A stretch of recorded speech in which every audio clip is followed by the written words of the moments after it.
Well, we started off with our unit and friction, and we were looking at to see, can friction be used in the real world?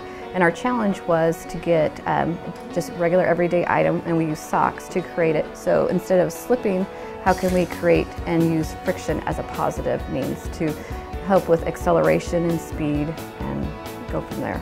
There was just on the table all different types of materials, and they were the ones who were supposed to take it and create the idea with it.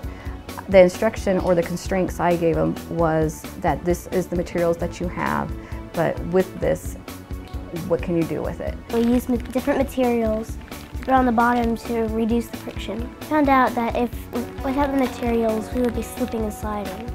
The NASA engineer was Miss Chambers from Houston, and she specializes in the engineering design process. We were able to bring her in using video conferencing, and she was able to talk with the kids, and we all had different questions for her. So this entire assembly, all of this is called the space shuttle. And a lot of people like to call just this guy the space shuttle, but it's actually called the orbiter. She talked about what they do at NASA, and she showed us some of the stuff that they have at NASA, like the glove the space people wear and like the water bag that the astronauts use.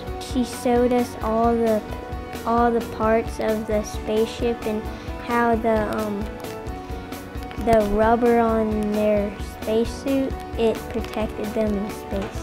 Well, I think it's a real world advantage that they can actually see that science isn't just something you learn out of a textbook, it's actually a real thing. Well, STEM is very different because you're not just using just the science, it's not isolated from math. That is a natural fit. Math and science go together. Engineering goes with this, and then we have your technology. So you put all this together and you can actually formulate a real world problem solving that we're using every day. I love teaching science, and so what I'm starting to see now is that instead of it just being where we study the chapter, you do a test and then you move on, that you actually can take this as something for the rest of your life. You know, I'm not saying that you have to, you know, every time you look at a sock, you have to re-examine the sock, but it's something that, hey, I can change this or I can modify it, which goes with the engineering design process, and say, okay, how can I make this better? So I'm hoping I'm instilling with them that there's always going to be where you can make a difference.